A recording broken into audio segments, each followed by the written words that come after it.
अब मैं मिस श्रुति शर्मा सेठी मैम से आग्रह करती हूँ कि आप आकर सत्र के वक्ताओं को अंग वस्त्र अर्पित कर आभार प्रकट करें।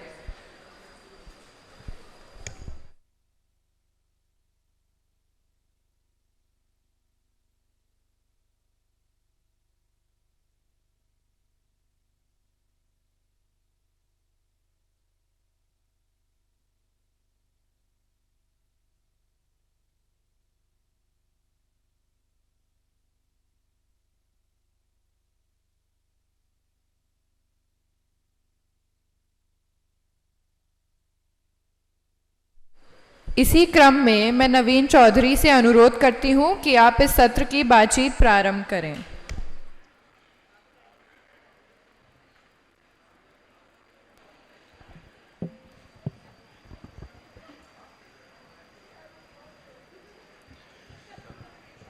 पिछले सत्र में एक बहुत अच्छी लाइन राकेश जी ने कही थी, नई पीढ़ी को नए विकल्प चुनना चाहिए। 2023 में राजस्थान में कुछ ऐसा हुआ जिसकी कल्पना बहुत सालों से नहीं हुई थी। राजनीति में जातिवाद के हम लोग खिलाफ हैं, लेकिन राजनीति में जाति जो है वो बहुत महत्वपूर्ण होती है। और एक मुस्लिम बहुल क्षेत्र में एक 26 साल का लड़का चुनाव लड़ने जाता है, चुनाव लड़ता है और वहाँ उसको जाति और धर्म सबसे छोड़कर लोग चुनते हैं, उसको सरमाथे पर बिठाते हैं, जहाँ भी वो जाते हैं वहाँ उनके साथ भीड़ जाती है। यही युवा विधायक जीतने के बाद लोकसभा का चुनाव लड़ता है, और जब वो चुनाव लड़ता है तो उनके सामने एक केंद्रीय मंत्री होते हैं।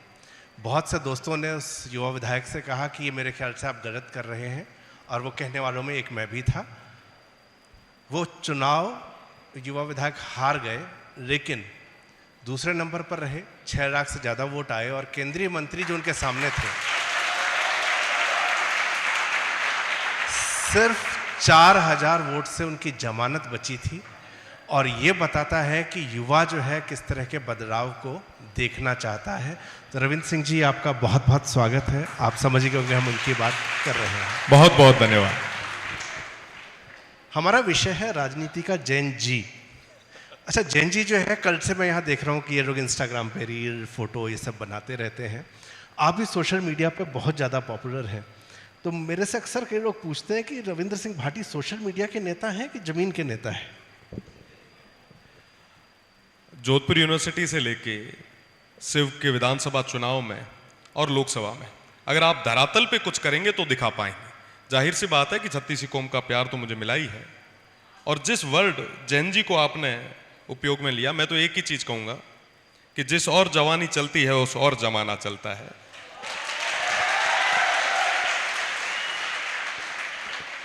तो अगर आप धरातल पे काम करेंगे तो आपको दिखाने के लिए सोशल मीडिया अच्छा प्लेटफॉर्म है, आप भी यूज अच्छे से कर रहे हैं, और बाकी तमाम चीजें सिखाने के लिए हमारे युवा और सामने जैन जी बैठे हैं तो ये सिखा भी देंगे। अच्छा, एक प्रश्न मेरे मन में आता है। 24-25 आप चुनाव लड़े यूनिवर्सिटी का, 2019 में आप अध्यक्ष बने, उसके बाद विधानसभा की तैयारी आपने शुरू कर दी। ये जो उम्र होती है ना 20 से 25 के बीच, इसमें हमारा जो एक मेजर कंसर्न होता है कि मेरे बाबू ने खाना खाया कि नहीं खाया। और ऐसे टाइम में जब हम चिट्ठियां लिख रहे होते हैं कि do you love me, do you not love me, आप विधानसभा अध्यक्ष को चिट्ठियां लिखने लग गए। तो ये क्या हुआ कि ये उस उम्र में पूरी तरह से रास्ता ही चेंज हो गया?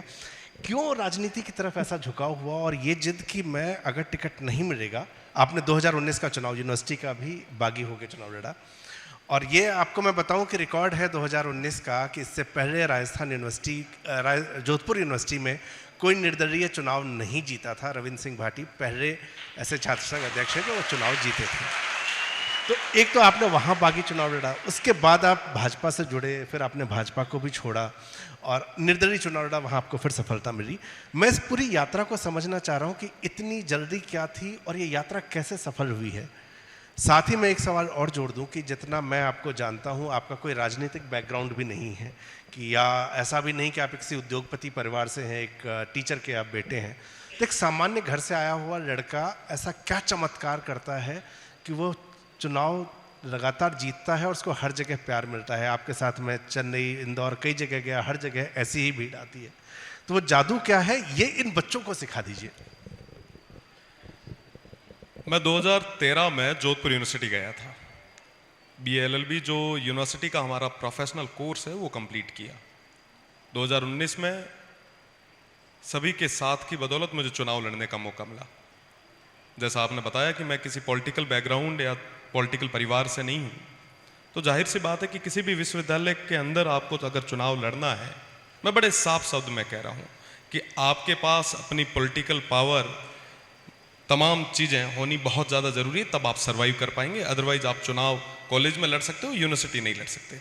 पर उस समय तमाम जो हमारे यूनिवर्सिटी के साथी थे, तमाम जो युवा थे वेस्टर्न राजस्थान के, क्योंकि जोधपुर यूनिवर्सिटी जो है वो वेस्टर्न राजस्थान की सबसे बड़ी यूनिवर्सिटी है, वहाँ पे तमाम लोगों ने सब चीज़ों को छोड़ते हुए, संगठन, जाति, धर्म, सब चीज़ों को छोड़ते हुए एक निर्दलीय पे भरोसा जताया था। 57 साल की हिस्ट्री में पहली बार जब चुनाव यूनिवर्सिटी का जीता तो मुझे लगा कि एक बहुत बड़ा भरोसा, एक विश्वास यहाँ के स्टूडेंट्स ने हम पे जताया। उनके लिए काम करना, उनके लिए कुछ अलग करके दिखाना है। 3 साल का टेन्योर था, अमूमन 1 साल का छात्र संघ का टेन्योर रहता है, पर कोविड हमें 2 साल और दे गया। तो उस 3 साल के टेन्योर में उन छात्रों के लिए, उन स्टूडेंट्स के लिए जो कुछ भी हमसे हो पाया हमने किया। कई बार जेल भी जाना पड़ा उनकी मांगों को लेके, विधानसभा के घेराव तक किए। जाहिर सी बात है कि आप अगर कुछ बोलेंगे तो सत्ता को अखरेगी, तो उनके लिए लड़े। तो उसका परिणाम ये रहा कि जब मैं विधानसभा का चुनाव लड़ने के लिए आगे आया तो उस समय वहाँ के सारे छात्रों ने मिलके, यूनिवर्सिटीज़ के स्टूडेंट्स ने मिलके मेरे पूरे क्षेत्र की कमान संभाली। और क्षेत्र की जनता ने, क्योंकि मैं वहाँ का हूँ, मैं इंटरनेशनल बॉर्डर से आता हूँ, मेरा गांव यहाँ से लगभग 800 किलोमीटर दूर है। मैं आज भारत के बीच में बैठा हूँ, पर मैं भारत के उस छोर से आता हूँ जहाँ पे आज भी मूलभूत सुविधाएं नहीं पहुँची है। तो वहाँ के लोगों ने अपने बेटे को प्यार दिया। जाहिर सी बात है कि पुनः मेरे पास कोई टिकट नहीं था, कोई पॉलिटिकल बैकग्राउंड नहीं था, कोई पॉलिटिकल सपोर्ट नहीं था, पर मेरे पास अगर कोई था, मेरे साथ अगर कुछ था, तो मेरे उन माताओं बहनों का आशीर्वाद था, इन जैनजीज का आशीर्वाद था, इनका सपोर्ट था। और वापस एक इतिहास लिखा गया। इस बार की प्रदेश की सबसे बड़ी पंचायत विधानसभा में सबसे कम उम्र का सदस्य बनने का मुझे मौका मिला।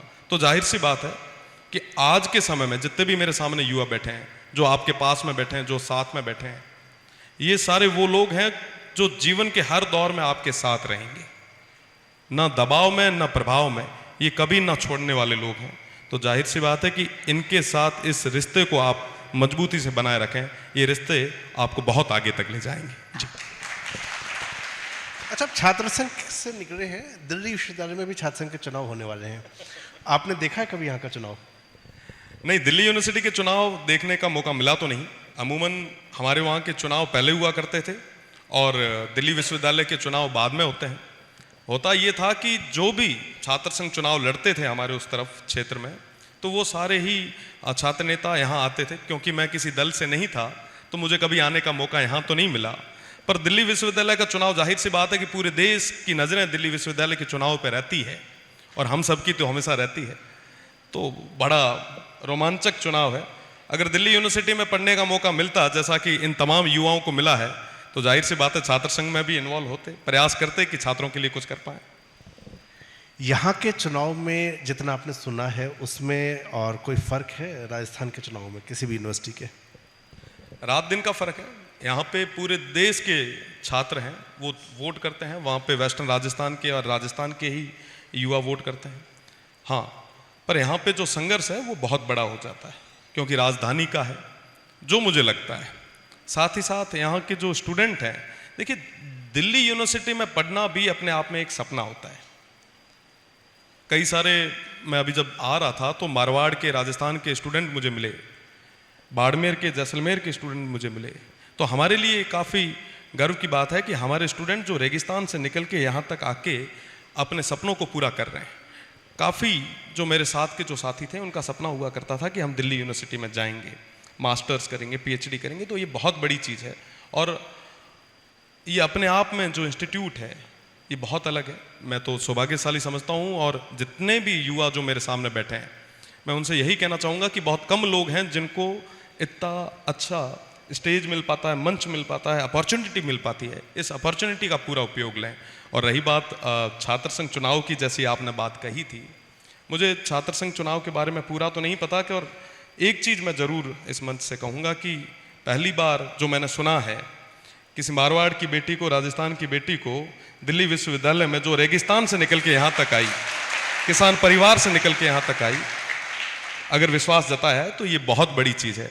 मैं सभी को शुभकामनाएं देता हूँ। मारवाड़ की बेटियां तो नाम कर रही हैं। आज मैं थोड़ी देर पहले ही मिला था, शायद इसी कॉलेज की छात्रा है, हमारे बाड़मेर की टॉपर थी, निधि जोशी। अगर आप यहाँ खड़ी, एक बार खड़ी हो जाइए, इनके लिए ताली बजाई जाए। हमारे बाड़मेर से आकर और इन्होंने वहाँ टॉपर थी और यहाँ आकर इन्होंने एडमिशन लिया, यहाँ पढ़ाई कर रही है। Thank you Nidhi. कॉलेज का एक किस्सा मैं आपको सुनाता हूँ, यहाँ चुनावों का। राजस्थान यूनिवर्सिटी में मैं पढ़ा हूँ, मैं वहाँ से चुनाव लड़ा था। राजस्थान यूनिवर्सिटी के जो कॉलेजेस हैं उसमें पीजी के अंदर तो को एजुकेशन है, लेकिन कॉलेजेस में नहीं है, अंडर ग्रेड में नहीं है। तो गर्ल्स का सिर्फ एक ही कॉलेज है जिसमें ऑब्वियसली आप जानते हैं लड़कों की एंट्री नहीं होती है। तो जब यूनिवर्सिटी के चुनाव होते थे तो 250 रुपये का नॉमिनेशन लगता था। लड़के, आई एम टॉकिंग अबाउट 98-99, तो उस समय में 250 रुपये भी थोड़ा ठीक ही होते थे। लड़के पैसे इकट्ठे करके नॉमिनेशन भरते थे, सिर्फ इसलिए कि लड़कियों का जो महारानी कॉलेज है उसमें वो 7 दिन जाके कैंपेन करे। वो कहीं कैंपेन करने नहीं जाते थे, सिर्फ महारानी कॉलेज में बैठते थे। ऐसा कुछ हुआ है कि आपके साथ भी कभी? बिल्कुल भी नहीं, मैं तो चुनाव लड़ने के लिए ही मैंने नॉमिनेशन भरा था। हाँ, पर जाहिर सी बात है कि चुनाव है, चुनाव के लिए वोट मांगने के लिए हम सारे लोग जाते थे। और मैं तो यही कहूँगा कि मुझे हमेशा से मातृशक्ति के वोट पूरे मिले हैं, मातृशक्ति के वोट पूरे मिले। नहीं, हमारे से गाने गवाए जाते थे, ऐसा कुछ हुआ? आप लोगों के साथ भी गाने गाने पड़ते थे? वोटिंग खूब होती थी और वहाँ पे कॉन्फिडेंस लेवल दिखता है कि कैंडिडेट का कॉन्फिडेंस कैसा है। जाहिर सी बात है कि हमारे साथ में कई सारे जो सामने जो चुनाव लड़ते थे, वो जो छात्र नेता थे, मेरे साथी हैं आज, अब उनसे बड़े अच्छे संबंध हैं। मैं कई बार कहता भी हूँ कि जब वो लोग गर्ल्स कॉलेज में जाते थे तो उनसे बात नहीं हो पाती थी, उनके पाँव हिलने लग जाते थे, लगता था कि जैसे 400 वोल्ट का कोई वायर जो है वो नीचे से निकल रहा है। तो ये बड़ा टफ होता है। पर इस दौर में मुझे काफ़ी सपोर्ट गर्ल्स का मिला है। जोधपुर यूनिवर्सिटी, क्योंकि 2-3 कैंपस है वहाँ पे, ओल्ड कैंपस, न्यू कैंपस, और कैनॉल जो है गर्ल्स कॉलेज जो है वो निर्णायक रहती थी। तो उस निर्णायक कॉलेज में मुझे 90% वोट मिले हैं।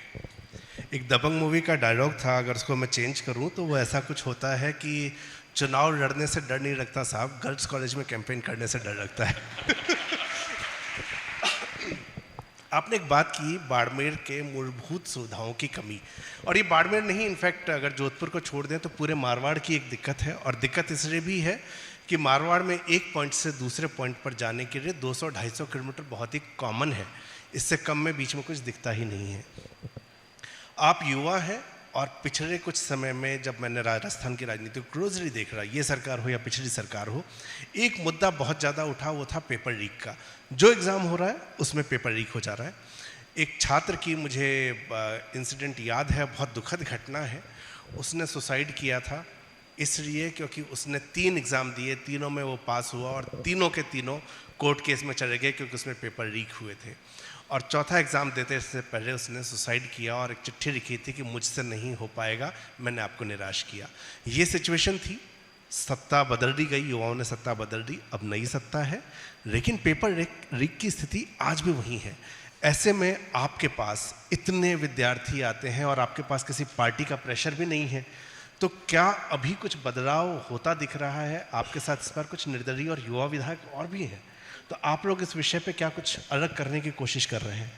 बिल्कुल, जो पूर्ववर्ती सरकार के अंदर जो पेपर लीक की घटनाएं हुई वो पूरे प्रदेश को शर्मसार करने वाली थी। और विशेषकर दुख की बात यह है कि वो तमाम लोग जो ग्रामीण परिवेश से आते हैं, खून पसीने की कमाई को इन कोचिंग इंस्टीट्यूट में जाया करके, रात और दिन मेहनत करके, पूरा समय देके जो अपनी मेहनत के बलबूते पे सेलेक्ट होते हैं और उनको फिर पता चलता है कि ये पेपर तो आउट हो गया, ये भर्ती तो रद्द हो गई। थोड़े दिन पहले जो एक काफ़ी सेंसिटिव इश्यू जो चला था, जो एसआई भर्ती हमारे राजस्थान की रही थी, उसके अंदर तमाम छात्र जो मेहनत के बलबूते पे आए थे, उस भर्ती को रद्द करने की बदौलत वो लोग भी रोड पे आ गए। कई सारे साथी ऐसे भी थे जिन्होंने 3-3 नौकरियों को छोड़ के एसआई में अपना भाग्य आजमाया, 2 साल नौकरी की, और 2 साल नौकरी करने के बाद में जब उनको ये पता चला कि कोर्ट ने इस भर्ती को ही खारिज कर दिया, तो काफ़ी बड़ी समस्या ये हमारे राजस्थान की, मुझे लगता है पूरे भारत भर की है। जाहिर सी बात है कि इन तमाम इश्यूज़ पे हम लोग असेंबली में भी बोले हैं, ये सिस्टम का फेल्योर रहा है। प्रदेश की सरकार की जिम्मेदारी होती है, सिस्टम की जिम्मेदारी होती है कि वो पूरे तरीके से निष्पक्ष होकर सही तरीके से उस परीक्षा को करवाएं और जो योग्य है उनको जगह दें। हाँ, जो भी सरकार होगी, चाहे पक्ष की हो चाहे विपक्ष की हो, मैं तो निर्दलीय हूँ, मैं तो दोनों के बीच में बैठता हूँ और अक्सर कहता भी हूँ कि जो मजबूत होता है वो बॉर्डर पे बैठता है। तो हम दोनों लोग बारी बारी से, जो हमारे पक्ष और विपक्ष के लोग हैं, उन्हें कहते भी हैं कि आप इन युवाओं के साथ में इस तरीके के कुटाराघात न करें, सिस्टम को आप सख्त करें, सख्त कानून बनाएं, ताकि भविष्य में कोई युवा इस तरीके से दुखी ना हो, उसके साथ में धोखा ना हो। पर ये जो पेपर लीक हो रहे हैं, इसके लिए प्रदेश की सरकार को मैं समझता हूँ कि वो जिम्मेदार हैं, उन्हें कठोर फैसला लेना चाहिए। और वर्तमान सरकार ने तो अभी तक हमारे कोई बड़ी भर्ती करवाई नहीं है, जब करवाएंगे तो निश्चित रूप से उनकी भी बात करेंगे। एक मुद्दा और बहुत महत्वपूर्ण है, बाड़मेर अचानक से बहुत लाइमलाइट में आया, क्योंकि सोलर एनर्जी, प्रधानमंत्री जी की योजना जो है उसमें सोलर एनर्जी के ऊपर बहुत काम हुआ, और मारवाड़ जो है वो उसके लिए बहुत उपयुक्त जगह है। बहुत सारी कंपनीज आ गई, विंड मिल की कंपनीज आ रही हैं, तो इससे लगता है कि रोजगार भी मिलेगा, लेकिन एक असंतोष है, ऐसा लग रहा है कि रोजगार नहीं है। तो 2 चीज़ें हैं। आप ही के टीम के एक युवक से मेरी बात हो रही थी, उन्होंने कहा कि सर हमारे यहाँ जो नौकरियाँ दी जा रही हैं ज़्यादातर सिक्योरिटी गार्ड की दी जा रही हैं, और उन्होंने कहा कि रवसा कहते हैं इनको प्यार से वहाँ सब लोग, कि रवसा जो है वो प्रयास कर रहे हैं कि स्थानीय लोगों के लिए आरक्षण हो नौकरी में। मगर मेरी चिंता ये है कि अगर आपके पास स्किल सेट नहीं है, जो मारवाड़ में अक्सर नज़र आता है, चाहे वो भाषा का स्किल सेट हो, चाहे काम करने का स्किल सेट हो, तो वो नौकरियां कैसे आएंगी? वो तो बाहर से आ रही हैं। तो क्या इस स्किल सेट को डेवलप करने के लिए सेंटर में तो एक स्कीम चल रही है स्किल डेवलपमेंट की, लेकिन क्या बाड़मेर में उन युवाओं के लिए स्किल सेट के ऊपर आप लोग काम नहीं करना चाहते? क्या सरकार से आप ये विधानसभा में मांग नहीं उठाते कि ऐसे इंस्टीट्यूट खोले जाएं जो कि इन बच्चों को वहाँ पर तैयार करें? पहली चीज कि मारवाड़ के लोग हर स्किल में पारंगत होते हैं, मैं ये आपको करेक्ट कर दूं, क्योंकि पूरे देश भर में मारवाड़ के वो मारवाड़ी अपने स्किल के बलबूते पे आज अपना लोहा मनवा रहे हैं।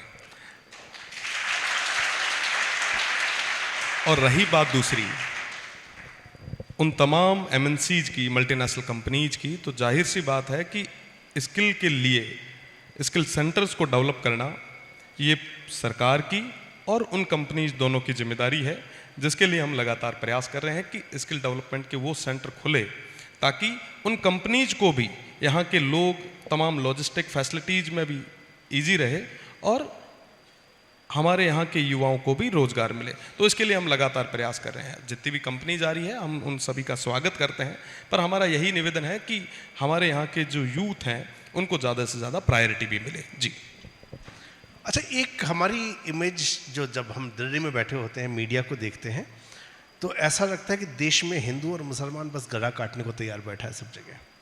आपका क्षेत्र मुस्लिम बहुल क्षेत्र है, और राजस्थान की जब इमेज बनती है ना, एक तो बनता है कि पगड़ी पहना आदमी ऊँट पे जा रहा है, और दूसरा जो है एक रेत में धोरे में बैठा हुआ और वो अपना वाद्य यंत्र बजा रहा है। मांगणियार आप लोग जानते होंगे, कम्युनिटी होती है मांगणियार, जो कि राजस्थान के फोक सॉन्ग गाती है। जानते हैं? कोई जानता है मांगणियार कम्युनिटी के बारे में? काफ़ी लोग जानते हैं। अच्छा, ये मारवाड़ वाले ज़्यादा जानते हैं।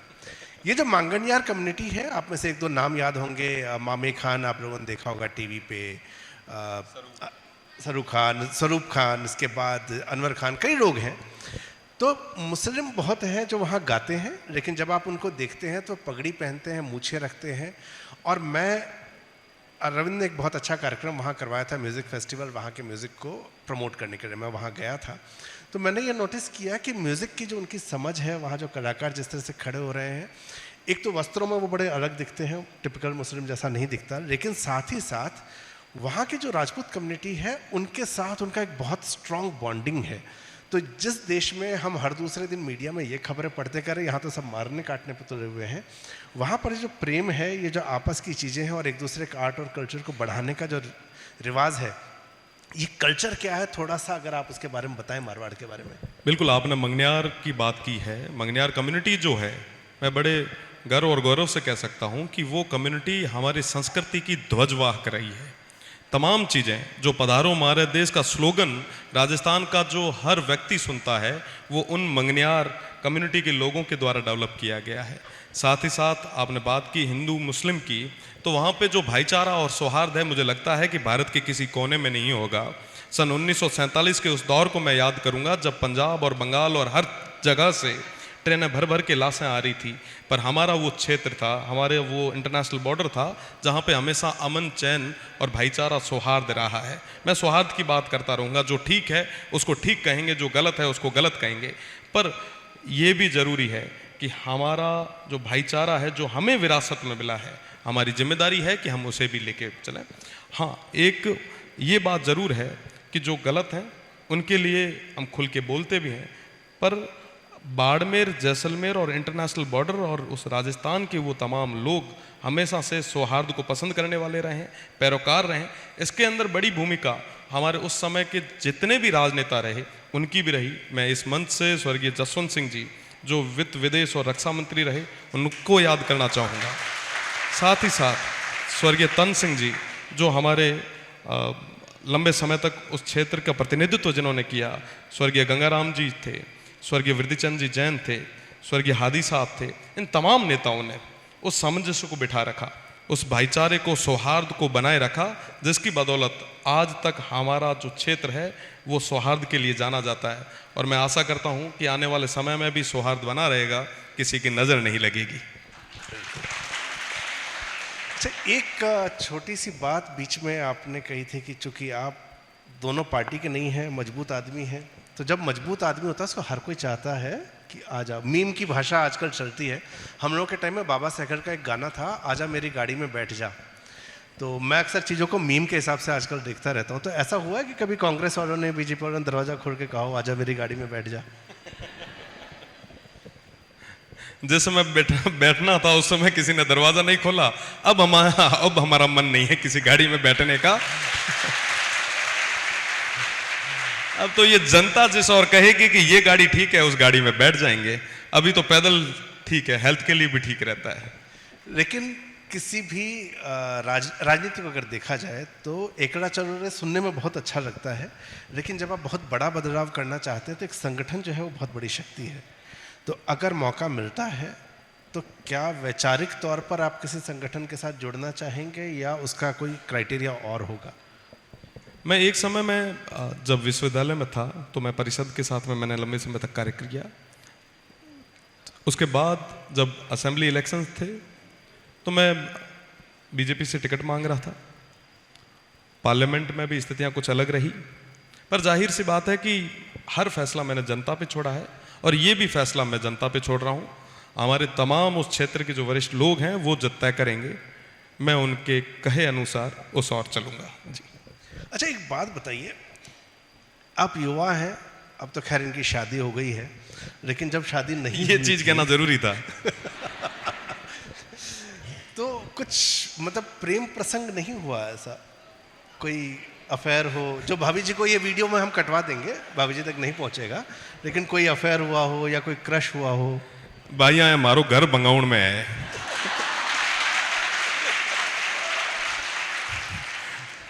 एक दिन दिल्ली रहनो काम चल जा है, नेट पाचो घरे जावणो है।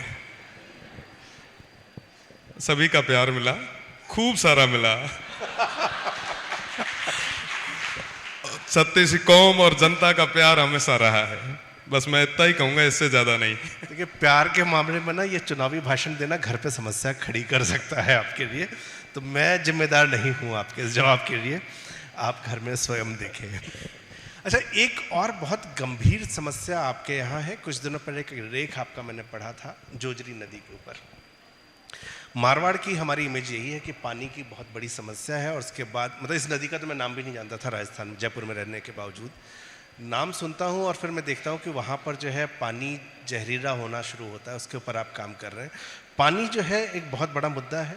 एक केंद्रीय मंत्री वहाँ से रहे जिनका जल शक्ति का विभाग भी था, लेकिन सबसे ज़्यादा समस्या अभी भी मारवाड़ में है। बाकी क्षेत्रों में तो काम होता दिखा, लेकिन मारवाड़ में पिछले चुनाव में बहुत बड़ा मुद्दा बना हुआ था।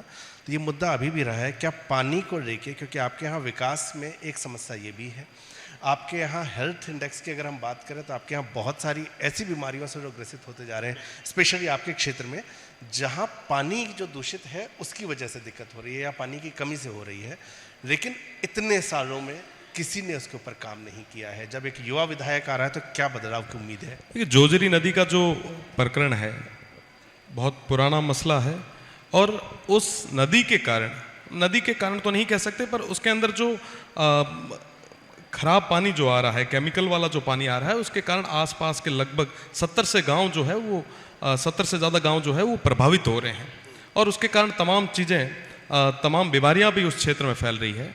हाँ, पहले भी सरकारें आई, सभी ने कहा कि हम प्रयास करेंगे, पर अभी तक वर्तमान में वहाँ पे कोई परिणाम या रिजल्ट, कोई पॉजिटिव रिजल्ट हमें नहीं मिले हैं। इसके लिए समय समय पे हम आवाज़ भी उठा रहे हैं, लड़ाई भी लड़ रहे हैं, और आगे भी इसके लिए हम मजबूती से लड़ेंगे। हमारा तो निवेदन यही है कि जो फैक्ट्रीज है, जो इंडस्ट्रीज है जहाँ से ये पानी आ रहा है, कम से कम गांव के लोग उसकी वजह से परेशान नहीं हो।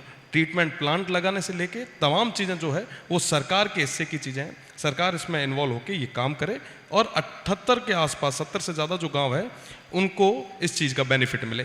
तो जाहिर सी बात है ये बहुत बड़ी समस्या। पानी आपने जो कहा है, मारवाड़ में कई जगह करे कि घी सस्तो है पानी मांगो है, तो पानी अपने आप में उस क्षेत्र की सबसे बड़ी डिमांड रही है, एक दुखती हुई रग रही है।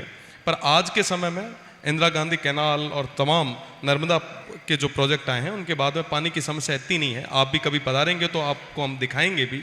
अमूमन जब राजस्थान की और वेस्टर्न राजस्थान की बात करते हैं तो लोगों को लगता है कि वहाँ पे तो बस रेगिस्तान ही होगा, पीने के लिए पानी कहाँ से लोग लाते होंगे। जैन जी बैठे हैं, ये तो अमूमन जब चर्चाएं जब चलती है राजस्थान की तो ये बात आमतौर पर सामने आती है, पर आज के समय में स्थितियाँ बिल्कुल अलग है। पानी की जो समस्या थी वो काफ़ी हद तक ठीक हो चुकी है। हाँ, एक क्षेत्र है जहाँ पे आज भी वो तमाम चीज़ें नहीं पहुँची है। आने वाले समय में हम सब मिलके सामूहिक रूप से प्रयास करके उन क्षेत्रों में वो तमाम मूलभूत सुविधाएं और पानी पहुँचाने का पूरा प्रयास करेंगे और पहुँचा भी देंगे। मैं विश्वास के साथ कह सकता हूँ कि 2028 तक आपको हमारे उस क्षेत्र में एक भी गाँव, ढाणी ऐसी नहीं मिलेगी जहाँ तक पानी हम लोगों ने प्रॉपर नहीं पहुँचाया है। जिम्मेदारी के साथ कह रहे हैं, इंटरनेशनल बॉर्डर को मजबूत करेंगे, हर गांव में पानी पहुंचे। अच्छा, एक भारत में बड़ा कॉमन होता है कि जब हमसे कोई छोटा है, मान से कहते हैं बच्चा है, विधानसभा में आपको मैं देख रहा हूँ हर सत्र में आप बाकायदा सवाल उठा रहे हैं। अभी इन मुद्दों पे भी आपने उठाया था। तो ऐसा होता है कि ठीक है, चुनाव जीत गया, सोशल मीडिया पॉपुलर है, लड़के घेर लेते हैं, लेकिन जब विधानसभा में आ गया है वहाँ बात करेंगे तो वहाँ के पुराने जो 5-5 बार से जीते हुए वो कहते हैं अरे बच्चा है तू नहीं जानता। ऐसा कुछ हुआ कभी? नहीं, कभी नहीं। हमारे जितने भी सीनियर जो असेंबली में मेंबर हैं उनका पूरा सपोर्ट रहता है। वो लोग कहते हैं कि हम लोग तो काफ़ी लंबे समय से काम कर ही रहे हैं, आप नए लोग हो, पढ़ के आया करो, खूब सारा बोला करो, और जितना बोलोगे उतना आपको सीखने को मिलेगा। और रही बात दूसरी कि हाँ, जो बच्चे वाला सेंटेंस जो आपने कहा, मुझे एक किस्सा याद आता है कि मैं जब असेंबली का टिकट मांग रहा था, मैं एक बहुत सीनियर नेता के पास गया था। उन्होंने पूछा कि अभी तो भाई यूनिवर्सिटी कंप्लीट की है, उम्र क्या हो गई? मैंने कहा मैं 25 क्रॉस कर चुका हूँ, मैं अब लड़ने के लिए तैयार हूँ। उन्होंने कहा कि 10-15 साल भाई काम करो, फिर देखेंगे क्या होता है। तो हाँ, एक जगह बच्चा मुझे सुनने का मौका जरूर मिला, उन्होंने जरूर थोड़ा ये कहा, पर इसके अलावा विधानसभा के जितने भी माननीय सदस्य हैं उनका पूरा सहयोग रहता है।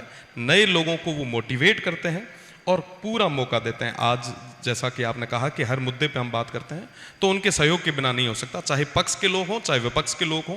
पर जब हम लोग बोलते हैं तो हमें पूरा सपोर्ट भी करते हैं। कोई अगर गलती रहती है तो वो हमें दिखाते भी हैं कि इस तरीके से इन तमाम चीज़ों के अंदर सुधार लाएं। तो मैं उनको भी इस मंच के माध्यम से विशेषकर धन्यवाद दूंगा। स्पीकर साहब को भी धन्यवाद दूंगा। जी, आपने खुश तो कर दिया स्पीकर साहब को। एक बार मुझे मनोज झा जी जो पिछले सेशन में आने थे, नहीं आ पाए, उनके साथ एक मौका मिला था बात करने का किसी मंच पे, और उनसे मैंने पूछा कि सर ये जो इतना झगड़ते हैं आप लोग, अंदर क्या होता है? तो अंदर उन्होंने कहा कि एक बार सुमित्रा महाजन जी तब स्पीकर थी, उन्होंने स्मोकिंग रूम बंद करवा दिया। तो सभी पार्टी के सांसद इकट्ठे हो गए और सुमित्रा जी के खिलाफ नारेबाजी करने लगे। स्मोकिंग रूम खुलवाया उन्होंने, अंदर सब इकट्ठे थे। तो बाहर तो आपका विरोध करने वाले बहुत लोग हैं, आपका तो पूरा म्यूज़िक फेस्टिवल ही कैंसिल करा दिया गया था, इसके अलावा आपके बहुत सारे काम कैंसिल कराए। लेकिन जब आप विधानसभा के अंदर होते हैं तो ऐसा कुछ इंटरेस्टिंग होता है जो बाहर हम लोगों को नहीं पता चलता, लेकिन अंदर वो केजरीवाल जी की जो बात है सब मिले हुए जी, वैसा कुछ मोमेंट आपके साथ आया हो? मैं पहली बार जब असेंबली में गया, पहला औथ का दिन था, शपथ का दिन था, उस दिन मैं मेरी सीट पे जाके बैठा। एक तरफ पक्ष के लोग थे, एक तरफ विपक्ष के लोग थे, सब बारी बारी से शपथ ले रहे थे। और शपथ के बाद में जैसे ही हाउस एडजॉर्न हुआ, उसके बाद में विपक्ष के लोग और पक्ष के लोग साथ में आए, उन्होंने खूब सारी बढ़िया बातें की, अच्छे से मिल रहे थे। मुझे बड़ा वो अजीब लगा, क्योंकि जब भी स्क्रीन पे उनको देखते हैं तो हमेशा ऐसा लगता है कि ये जैसे ही हाउस से निकलते होंगे पक्का दो दो मुक्के तो एक दूसरे को मारते ही होंगे। पर इतना सौहार्द वाला, जो कई बार, हाँ एक चीज़ ठीक है कि व्यक्तिगत टिप्पणियां हमारे राजस्थान की राजनीति की कभी तासीर नहीं रही। वहाँ पे तमाम जो इश्यूज रहते हैं, जो मुद्दे जनता के जुड़े रहते हैं, जब वो सीट पे होते हैं तो जाहिर सी बात है कि वो अपना पक्ष रखते हैं और मजबूती के साथ जिनको विरोध करना वो विरोध करते हैं। पर हाउस से निकलने के बाद प्रदेश की जो भी बात होती है वो मिल के करते हैं। मुझे याद है एक बार किसी इश्यू पे कोई माननीय सदस्य बोल रहे थे, पर वो जो बोल रहे थे वो टेक्निकली सही नहीं था, तो मंत्री जी ने उनको बाहर बुलाया। मैं भी उस समय उनके पास किसी काम से गया था। उन्होंने कहा कि ये इस तरीके से हो नहीं सकता, आप थोड़ा इन चीज़ों के अंदर ध्यान दें। तो हमारे जो राजस्थान का जो माहौल है वो सौहार्द वाला माहौल है, वहाँ की तासीर रही है। मैं वापस उसी बात को दोहराऊंगा कि वहाँ पे सदन में कभी भी किसी पे व्यक्तिगत टिप्पणी कोई भी माननीय सदस्य नहीं करता, और वहाँ की मर्यादाओं को, वहाँ की परंपराओं को वहाँ के सदस्य आज भी लेके चल रहे हैं, जो हमें आज विरासत में मिले हैं। हम भी कोशिश करेंगे कि उनके उस बताए रास्ते पे चल पाए। अच्छा, एक आपके ही क्षेत्र में खेजड़ी संरक्षण को लेके भी आंदोलन चल रहा है, एक ओरण होता है, ओरण बचाओ आंदोलन उन्होंने किया, जिसकी चर्चा बहुत हुई, और एनवायरनमेंट को बचाने के लिए कितनी चीज़ें की जा सकती हैं, थोड़ा सा उस ओरण के बारे में मैं जानना चाहूँगा। साथ ही साथ राजस्थान में सबसे बड़ा जो काम है वो टूरिज्म एक बहुत बड़ा एरिया है, लेकिन जब मैं एज अ टूरिस्ट जाता हूँ, कितने लोगों के दिमाग में यहाँ पे as a tourist place Barmer का नाम आता है कोई? अगर कहीं जाना हो जयपुर, जोधपुर, उदयपुर, नहीं, बाड़मेर वालों का जवाब नहीं मिलेगा। नहीं, जैसलमेर, जयपुर, जोधपुर, जैसलमेर, हम यहीं जाते हैं। लेकिन जो धोरे हैं वो उधर भी हैं। क्या राजस्थान में, मैं दोनों चीज़ें बात करना चाहूँगा, एक तो उस एरिया में ओरण बचाओ आपका कैंपेन क्या था, साथ ही टूरिज्म बढ़ाने के लिए क्या उस क्षेत्र में कुछ काम नहीं हो सकता ताकि सारा प्रेशर जो जैसलमेर पे आ रहा है वो प्रेशर इधर हो और आपके यहाँ भी क्षेत्र में लोगों की इनकम बढ़नी शुरू हो? बिल्कुल, मैं उस क्षेत्र से आता हूँ जहाँ से थार एक्सप्रेस जो थी वो आया करती थी। आपने देखा होगा एक समय में जब पाकिस्तान से भारत की ओर या भारत से पाकिस्तान की ओर जो ट्रेन जाया करती थी, वो मुनाबाव जो है, वो गडरा जो है, वो मेरे क्षेत्र में है, सिव में है। और गडरा की भी एक स्टोरी है कि गडरा रोड जो है वो भारत में है और गडरा गांव जो है वो पाकिस्तान में है। आपको सुन के काफ़ी अच्छा लगेगा कि आज के समय में गडरा रोड जितना डेवलप है उसका 5% भी गडरा गांव जो पाकिस्तान में गया वो डेवलप नहीं हो पाया। ये मैं नहीं कहता, ये वहाँ की रिपोर्टें कहती है। साथ ही साथ मैं तमाम जितने भी युवा जो देश भर के जो मेरे सामने बैठे हैं, इन सभी को निमंत्रण भी देना चाहूँगा कि हमारे रोहिणी और सूंदरा के जो धोरे हैं, जो वहाँ का रेगिस्तान है, आप देखने पधारें, आपका स्वागत करते हैं। साथ ही साथ आपने ओरण की बात करी। ओरण अपने आप में एक आस्था से जुड़ा विषय है, जहाँ पे आज के समय में ग्लोबली हर एक व्यक्ति बात करता है कि भैया एनवायरनमेंट बचाओ, तमाम चीज़ें बचाओ। आप विचार करें कि हमारी जो पीढ़ियाँ थी, जो काल और अकाल के उस दौर में भी निकले, पर उन्होंने अपनी पर्यावरणीय संपदा को संजो के रखा। भगवान के मंदिर के रूप में, आस्था के रूप में, आस्था के प्रतीक के रूप में जिन्होंने इस संजो के रखा, जो जंगल था, आज मल्टीनेशनल कंपनीज की जो नज़र उन पे है, तो उनको बचाने के लिए हमने ओरण बचाओ जो मूवमेंट जो शुरू किया था, आज के समय में हमने काफ़ी जो लैंड है उसको ओरण के रूप में दर्ज भी कराई है। साथ ही साथ खेजड़ी अपने आप में एक बहुत बड़ी बात है। खेजड़ी से जुड़े हुए कई सारे संस्मरण आपको याद आते होंगे। खेजड़ी थोड़े दिन पहले एक बहुत बड़ा मेला भी था, आप विचार करें कि हमारे वहाँ एक कम्युनिटी है जो किस लेवल पे पर्यावरण को बचाने की बात करती है। उनका डेडिकेशन आप देखें। वो कहते हैं कि सिर सटे रूह रहे तो भी सस्तो जान। उस पेड़ को बचाने के लिए अगर अपना सिर भी चला जाए तो भी आपके लिए सस्ता होगा। और उसका जीता जाता उदाहरण है कि 363 लोगों ने माँ अमृता देवी जी के नेतृत्व में अपने सिर को कुर्बान कर दिया उस पेड़ को बचाने के लिए। आज जब मल्टीनेशनल कंपनीज उनको काटने के लिए आगे आ रही है तो विश्नोई समाज अकेले इसके लिए नहीं लड़े, हम सब उनके साथ में, और उनकी मांग को हमने सदन में रखा भी है। और आने वाले समय में मैं विश्वास के साथ और जिम्मेदारी के साथ कह रहा हूँ, इसके लिए हम लड़ाई भी लड़ रहे हैं। हम राजस्थान में वो ट्री प्रोटेक्शन एक्ट लागू करवाएंगे, उस खेजड़ी को बचाएंगे और लंबे समय से जो एक मांग सारे लोग उठा रहे हैं उसको पूरे तरीके से इस प्रदेश में कानून के रूप में लागू भी करवाएंगे। अच्छा, चुनाव कोई लड़ना चाहता है इसमें से? कोई विधायक बनना चाहता हो, अध्यक्ष बनना चाहता हो? कोई है? एक दो, बस इतने से ही है, और भी बच्चे हैं। आपकी जो सक्सेस है, क्या इसके बारे में थोड़ा सा इन बच्चों को बताइए कि मुद्दे तो हैं ही हैं, ये तो विधायक बनने के बाद आपने उठाए, लेकिन अगर इनको राजनीति में जाना है, चाहे छात्र संघ की राजनीति हो, चाहे विधायिका में उनको जाना हो, तरीका क्या है? ये क्या करें, कैसे तैयारी करें? हर किसी को तो मौका मिलता नहीं, पार्टी आ जाए और कहे कि आओ चुनाव लड़ो। राजस्थानी समझ में आवे जो हूँ बोल रही हो? हाँ,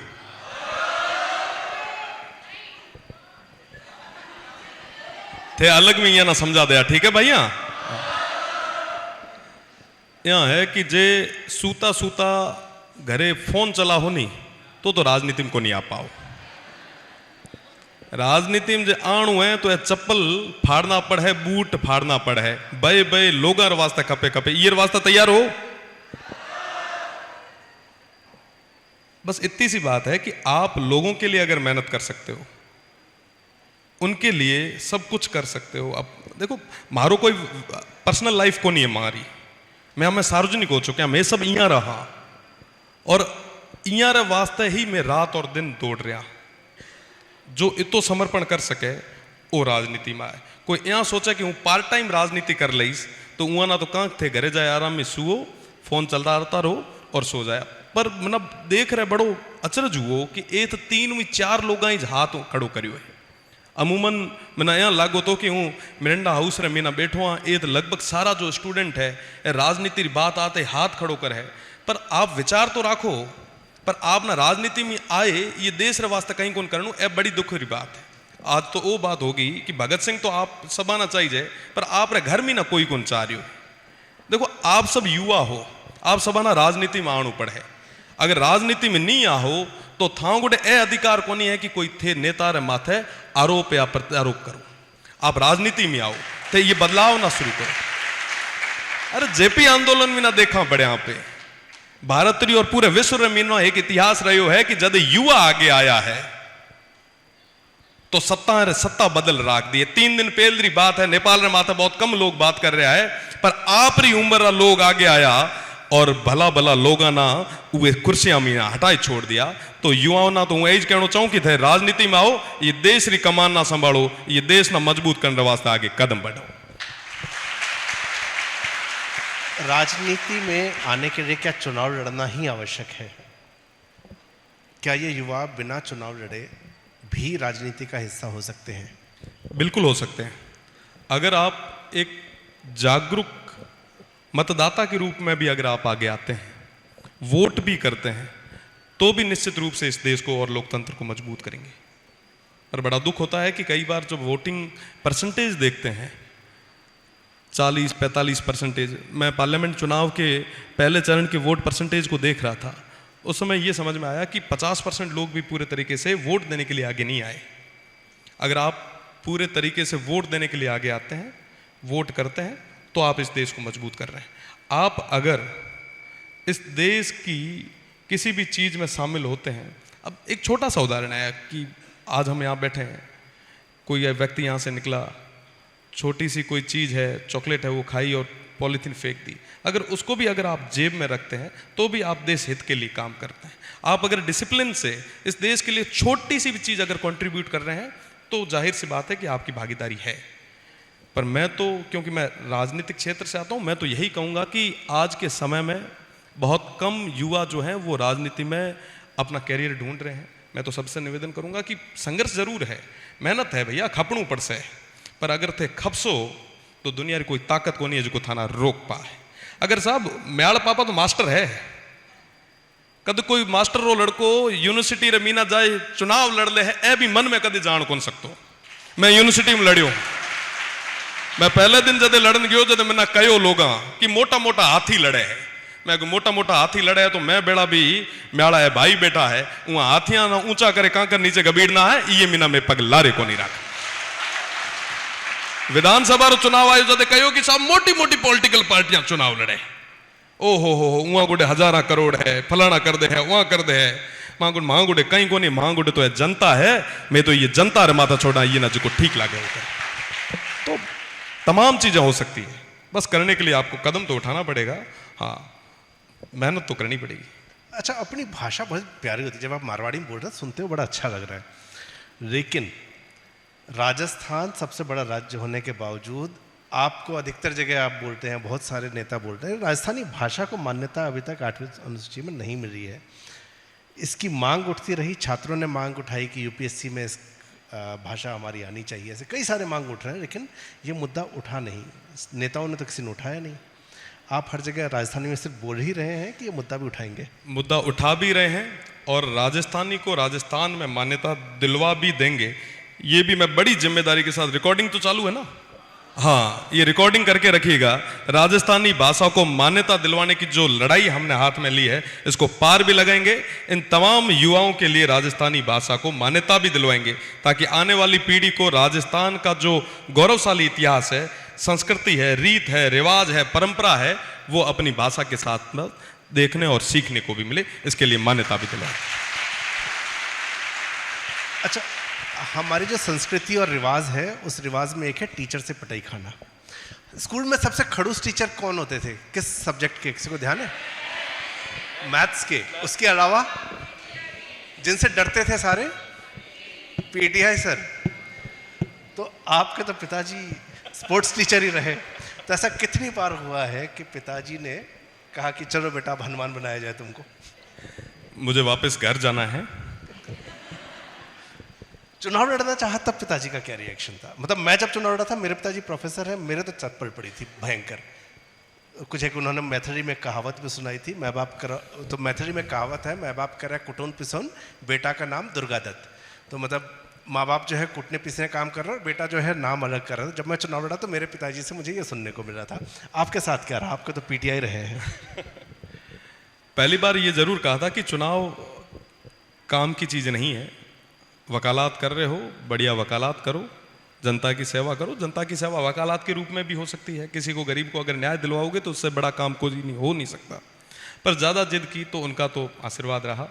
हाँ, उन्होंने ये कहा कि जीवन आपका है, जीना आप लोगों को है, किस तरीके से जियोगे ये आप खुद को तय करना है। क्योंकि उनका कहना ये था कि जब बेटे के पाँव में जब अपने पिता का जूता आने लग जाए तो फिर ज़्यादा सलाह नहीं देनी चाहिए। अब जीवन आपका है, जीना आपको है, जिस तरीके से जियो देख के जीना कि लोगों की नज़र है, लोगों का भरोसा है, उसको बनाए कैसे रखोगे ये आपको तय करना। और उनका आशीर्वाद रहा है जिसकी बदौलत मैं यहाँ बैठा हूँ जी। अच्छा, एक सब्जेक्ट की बच्चों ने बात की, मैथ्स सबसे ज़्यादा डरावना सब्जेक्ट रहा है।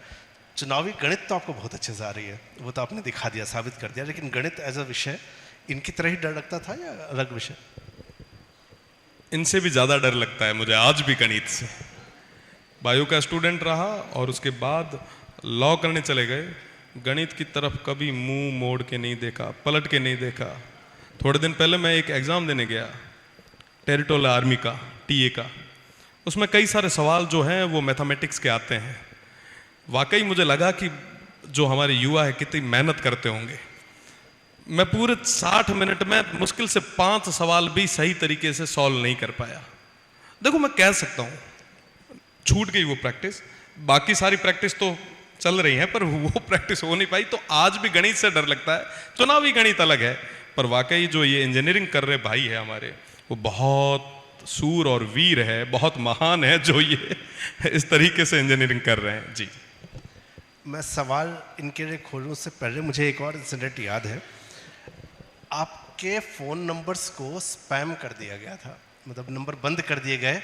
इनके टेलीकॉम डिपार्टमेंट ने इनकी टीम के फ़ोन नंबर्स पूरे बैन कर दिए गए थे, ब्लॉक कर दिए गए थे। वो रीज़न, खैर वो हंसी मजाक की बात हुई क्यों ब्लॉक हुए, लेकिन मैं उस पूरे मीडियम से, वो जो पूरा एक प्रोसेस था क्यों ब्लॉक हुए, और एक जो बात की जाती है, नेता झूठ बोलता है। नेता कहता है कि अरे हम आपके लिए खड़े हैं, हम आपकी बात सुनेंगे, लेकिन जब वो जीतता है हम उसके पास पहुंच नहीं पाते। मैं उस पूरे सिस्टम को समझना चाह रहा हूँ कि नंबर ब्लॉक होने के पीछे क्या कारण था, और ये जो लोगों से आप वादे करके आते हैं इतनी दूर दूर कि आइए मुझसे मिलिए, अपनी शिकायत कहिए, वो कैसे सॉल्व होता है? देखिए, नंबर ब्लॉक तो इसलिए हुए क्योंकि टेलीकॉम कंपनी का कहना था एक नंबर पर कभी इतने कॉल आ ही नहीं सकते, कैसे आ गए। मुझे याद है कि मैं असेंबली इलेक्शंस में था, मैंने नंबर मंच से शेयर किए मेरी विधानसभा के लोगों के लिए, पर वो नंबर, क्योंकि आपने बात की सोशल मीडिया की, तो वो नंबर यूपी, बिहार, हरियाणा, गुजरात और तमाम उस क्षेत्र में चले गए।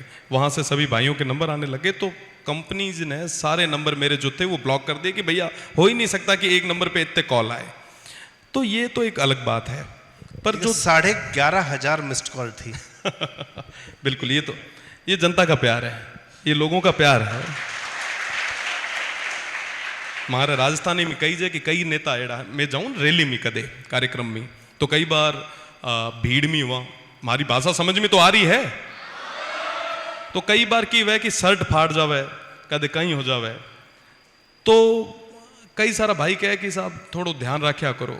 उन अक्सर कया करा कि कई नेता एड़ा है जिकारो कुर्ते रो कड़फ कोन भागे, पर जनता रो प्रेम है जिकर कारण अपनो शर्ट फाटे है, तो ये ना हमेशा बरकरार अपना राखनो है। तो आपने जो बात कही कि सॉल्यूशन तमाम समस्याओं का कैसे करते हैं, ये तमाम लोग जो है, ये जो क्षेत्र है मेरा, मैंने पद यात्रा करके पांव से नापा है इसको। हर एक गांव ढाणी में गया हूं, वहां के लोग सीधे संपर्क में हैं तमाम चीज़ों के लिए। वो अब मेरे वोटर नहीं है, वो मेरे परिवार के लोग हैं। मुझे 50 साल उनके साथ निकालने हैं, उनका सुख मेरा सुख है और उनका दुख मेरा दुख है। जाहिर सी बात है कि उनके लिए रात और दिन लगे पड़े हैं, और भविष्य में भी राजनीति में उतार चढ़ाव आते रहेंगे। पर इन तमाम लोगों ने, देखिए मैं आज यहाँ बैठा हूँ तो सिर्फ की जनता की बदौलत बैठा हूँ। बाड़मेर, जैसलमेर और बालोतरा की वो तमाम जितने भी 22 लाख वोटर थे, उनकी बदौलत बैठा हूँ। रविंद्र को अगर हिम्मत दी तो उन तमाम लोगों ने दी है, तो उनका एहसान है, और उनके लिए हमेशा हम लगे हुए हैं, और भविष्य में भी जहाँ कहीं पे भी रहेंगे वो हमेशा मेरे सीने के पास रहेंगे। जी, मुझे बात करते करते दो चीज़ें याद आई, दोनों आरोप हैं। एक आरोप ये है कि जहाँ बाकी नेता शराब बांटते हैं, पैसे बांटते हैं, आप टॉफियाँ बांट रहे थे, ये क्या हुआ था? ये देखो, दारू वाला तो मांगुड़ पैसा आता को नहीं। गांव में निकले आया हाँ, हमारे पिताजी मास्टर है जहाँ मैं पेल कहो, और मारसा ना जे यहाँ ठा पड़े कि वो ये तरीके में ना चुनाव कैंपेन करे, तो मैं ना कदे कान पकड़े घरे बिठा देता। हाँ, ये जरूर है जो टॉफी वाली आप बात करी, हमारे हुए पूरे क्षेत्र में ना छोटा छोटा टाबर जितना भी है, चाहे 1 साल में लेर 5 साल तक रहा, आप ना हमारी भाषा समझ में आ रही है? आप ना मैं सिखाऊं धीरे धीरे, तो वो जितना भी छोटा टाबर था, वो लोग हमारा मैसेंजर था, वो लोग हमारा स्टार प्रचारक था। वो घरे जाए, आपने मम्मी जी ना दादी सा ना कहता कि वोट तो रविंद्र भैया नहीं देना है, रवि भैया नहीं देना है। क्यों? क्योंकि साहब वो आवे जब हर बार हमारे वास्ते चॉकलेट ले रहा है। तो कई सारा जब बुजुर्ग मिले तो मैंने कहवे भी है हर बार कि भाई वोट तो माना तने देणो को नहीं तो, पर हमारा पोता ने ठाकुर तू कहीं देर गयो है, जो है चुट्टी मारो लिखा दे, माना घरों निकल नहीं देवे को नहीं है। तो यह प्यार है, और जाहिर सी बात है कि जो टाबर है वो भगवान रो रूप है, भगवान रो कयोड़ो कदे पलटी जा को नहीं करे, तो उमारो आशीर्वाद है। राजस्थान में पैट्रियार्की है काफ़ी, और मारवाड़ में जो है बहुत ज़्यादा है। तो वहाँ पर ये चुनाव कैंपेन के दौरान ये बड़ा इंटरेस्टिंग एक्सपेरिमेंट था, क्योंकि महिलाएं जब चुनाव प्रचार होते हैं तो महिलाएं घर से बाहर नहीं निकलती, पुरुष ही बाहर आता है, वो जिस भी नेता से वोट मांगने उनसे बात करता है, चला जाता है। लेकिन ये जो टॉफ़ी वाली पॉलिटिक्स इनकी थी, उस टॉफ़ी वाली पॉलिटिक्स ने बच्चों ने घर में जा जा के मम्मी को बाहर निकाला कि रविंद्र भैया आए हैं, रविंद्र भैया आए हैं, बाहर आओ बात करो। और मेरे ख्याल से वो एक बहुत बड़ा कैंपेन था जब महिलाओं ने आगे बढ़ के वोट डाला और अपनी मर्जी से वोट डाला, और सारे वोट वो रविंद्र सिंह भाटी को, महिलाओं का बहुत बड़ा वोट रविंद्र सिंह भाटी को मिला और उन बच्चों की बदौलत मिला। तो आपको बहुत बहुत बधाई इस स्ट्रेटजी के लिए। एक और आज सुबह जब मैंने पोस्टर शेयर किया था तो मेरे से एक राजस्थान यूनिवर्सिटी के छात्र नेता ने फ़ोन कहा कि भाई साहब हमारा आरोप है, आप हमारी तरफ से पूछ लेना कि रविंद्र जी खुद तो बैठ गए विधानसभा में जाके अध्यक्ष बन के, और हमारे को जब चुनाव लड़ने का बारी आई है, हमें जब विधानसभा में जाना है तो हमारे छात्र संघ चुनाव हो गए बंद। गहलोत जी कह रहे हैं मैंने बंद किए थे, भजन लाल जी चालू करा रहे हैं। भजन लाल जी कह रहे हैं जी पढ़ाई होने दो, क्या करना है चुनाव लड़ा के। और ये सब लोग जितने भी आपके मुकेश भाकर सबकी बात उन्होंने की, जो छात्र संघ अध्यक्ष बन के वहाँ तक पहुँचे, ये लोग हमारी आवाज़ नहीं उठा रहे। तो ऐसा क्यों है कि आप लोग नए युवाओं के लिए आवाज़ नहीं उठा रहे, राजस्थान के विश्वविद्यालय के चुनाव क्यों चालू नहीं करवा पा रहे? देखिए नवीन जी, मैं तो छात्र संघ चुनाव के हमेशा पक्षधर रहा हूँ कि छात्र संघ चुनाव होने चाहिए, और इससे पहले भी जब सदन चला है तो मजबूती से छात्र संघ चुनाव की मांग हमने प्रदेश की सरकार और मुखिया जी से की है कि आप छात्र संघ के चुनाव करवाएं और उन तमाम नए युवाओं को छात्र राजनीति के माध्यम से मुख्य राजनीति में आने का एक मौका दें। मैं तो बड़े गर्व से कहता हूं कि अगर छात्र राजनीति ना होती तो शायद मैं आज यहाँ ना होता। वो छात्र संघ चुनाव बहुत ज़्यादा जरूरी है।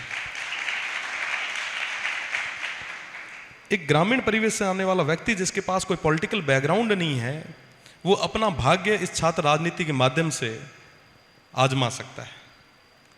छात्र राजनीति वो नर्सरी है जहाँ पे तमाम चीज़ों की ट्रेनिंग आपको मिलती है। 50 साल की उम्र में जो राजनीति में आते हैं, सीधे विधायक या एमपी बनते हैं, उन्हें नहीं पता होता है कि मूवमेंट किस तरीके से करने होते हैं। छात्र संघ से जो जुड़ा हुआ जो व्यक्ति होता है, उसको पक्ष और विपक्ष को साध के चलने की एक कला आती है। तो जाहिर सी बात है कि छात्र संघ चुनाव होने चाहिए। और उस भाई को आप ये जरूर कहिएगा कि सड़क से लेकर सदन तक जहां पे भी जरूरत रहेगी छात्र संघ चुनाव करवाने की, रविंद्र आपको पहली पंक्ति में खड़ा मिलेगा। इस चीज का विश्वास आप जरूर दिलाइएगा। मैं और बहुत से सवाल पूछ सकता हूं, लेकिन बातचीत हमेशा ऐसे नहीं होनी चाहिए, ऐसे भी होनी चाहिए। तो आप में से कोई है जो सवाल पूछना चाहता है? जी मैम, यहाँ माइक दे दीजिए।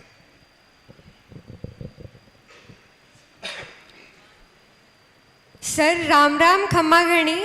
मैं वंदना बिश्नोई, मिरांडा हाउस की स्टूडेंट।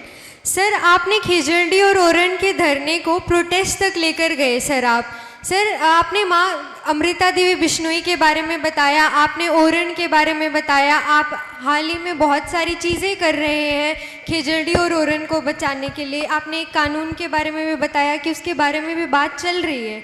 सर मेरा सवाल आपसे ये है कि सरकार में भी हमें ये बात पता है कि पर्यावरण हमारे लिए कितना ज़रूरी है, खेजड़डी की क्या वैल्यू है, सभी चीज़ों के होते हुए भी, धरनों के होते हुए भी, इतना सपोर्ट होते हुए भी आखिर ऐसी कौन सी चीज़ है जो हमें रोक रही है, जो अभी तक मैं ये पूछना चाहूँगी, ऐसी क्या चीज़ है जिस वजह से अभी तक कानून नहीं बन पाया है इतना सपोर्ट होने के बावजूद सर?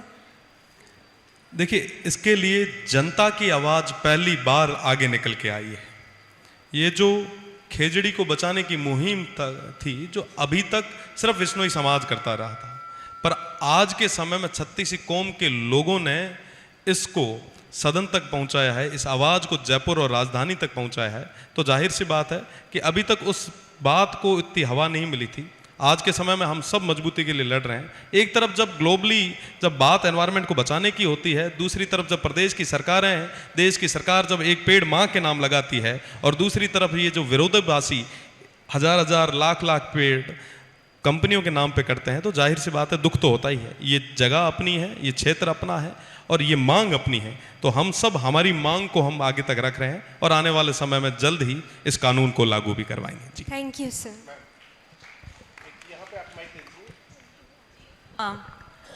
नमस्कार रविंद्र जी, मैं मिरांडा हाउस हिंदी विभाग की सदस्य हूँ और मेरा कोई सवाल नहीं है। मैं बहुत देर से आपको सुन रही थी और इस जेनजी के प्रतिनिधि के रूप में आप यहाँ पर बैठे हैं।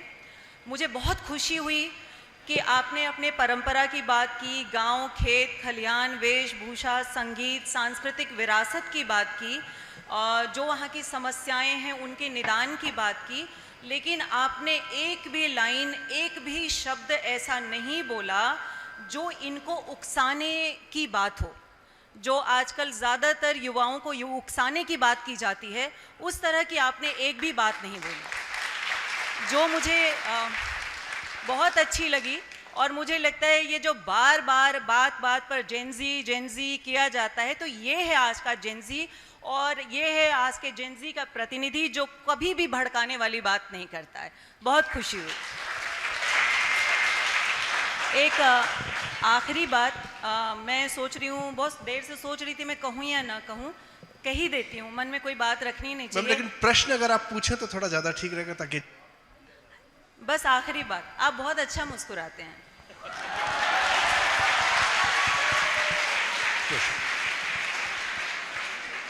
हाँ पूछो आप। रवसा, आपके चरण बहुत दूर है, वरना मैं अभी स्पर्श कर लेती। और आपको देखकर बस यही याद आता है कि जब रवसा हो सामने तो सवाल उठने का सवाल ही नहीं है। तो मैं आपसे यही विनती, वैसे मेरा नाम अभिलाषा राजपुरोहित है और मैं लखा से हूँ। तो आपने कहा कि मैं बहुत सी गांव टानियों में गया हूँ, तो मैं आपसे यही विनती करना चाहती हूँ, कभी लखा वालों को भी आपके दर्शन का मौका अवश्य दीजिए।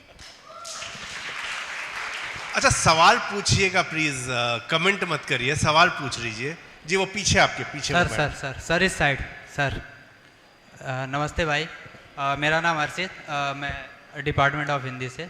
मेरा सवाल ये था कि छात्र संघ से विधानसभा का आपका सफ़र कितना मुश्किल है। एक क्वेश्चन ये, एक इंडिपेंडेंट कैंडिडेट के लिए विधानसभा पे अपनी नीतियों को रखना और विधानसभा के पटल से निकाल के ज़मीन पे उतारना आपके लिए कितना मुश्किल होता है, एक इंडिपेंडेंट कैंडिडेट के लिए? बहुत बढ़िया सवाल आपने किया। निर्दलीय के रूप में संघर्ष तो है, पर तमाम चीज़ें जो है हम खुल के रख सकते हैं।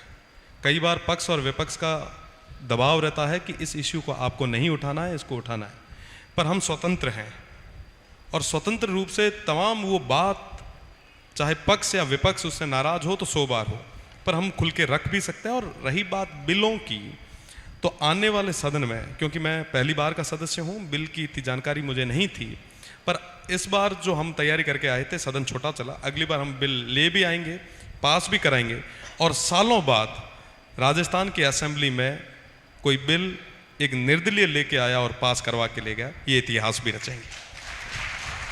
अच्छा, ये अगला सवाल पूछने से पहले मुझे इन्होंने निर्दलीय वाली बात फिर से की। एक आप माइक तब तक दे दीजिए, मैं अपना मैं ले लिया हूँ माइक, इधर ले लिया है माइक, आप पूछ लो। एक चर्चा बीच में चली जब सचिन पायलट भी बहुत उन्होंने कष्ट झेले हैं, निर्वासन ही हुआ उनका, लोगों ने कहा उनको अलग पार्टी बनानी चाहिए, हनुमान बेनीवाल ने अलग पार्टी बनाई। पिछले 1-1.5 साल से ये चर्चा है कि क्या रविंद्र भाटिया, हनुमान बेनीवाल और सचिन पायलट साथ मिलकर एक तीसरी पार्टी बनाएंगे। क्या राजस्थान में 2 ही पार्टी चलेगी या तीसरी पार्टी ऐसी आ सकती है जहां 3 मजबूत नेता और 3 मजबूत जातियों के नेता आके खड़े होते हैं और तीनों युवा हैं, युवाओं को जोड़ते हैं? तो क्या कभी ऐसी संभावना लगती है? राजनीति संभावनाओं का खेल है, पहली चीज। दूसरी चीज कि मैं इस जनता की पार्टी का हूं, इनका जो आदेश होगा वो सिर माथे होगा, और बाकी चीजें भविष्य के गर्भ में है। निश्चित रूप से जो होगा, प्रदेश के हित में जो होगा वो करेंगे। सर आप जेन जी के प्रतिनिधि के तौर पे हैं, ऐसा मैम ने कहा। एक और भारतीय राजनीति में नेता हैं जो जेन जी से थोड़ा अभी वाई की तरफ गए हैं। श्रीमान राहुल गांधी के बारे में आपकी क्या राय है? उनकी जो राजनीति है, और इससे ही जुड़ा प्रश्न है कि राहुल गांधी के बारे में आपकी राय और नरेंद्र मोदी के बारे में आपकी क्या राय है, मैं ये जानना चाहता हूं। देखिए, कुछ भी कहें, राहुल गांधी मेहनत कर रहे हैं। अभी भारत जोड़ो यात्रा हो, मुझे खुल के कहने में कोई गुरेज नहीं है, वो मेहनत कर रहे हैं, और पिछले कुछ सालों में उनकी छवि में काफ़ी बदलाव भी आया है। और रही बात माननीय प्रधानमंत्री जी की, जाहिर सी बात है कि 2014 में जब मैं पहली बार मैंने वोट किया, उस दौर से लेकर आज तक उन्होंने मजबूती से इस देश के लिए कई सारे कार्य किए हैं।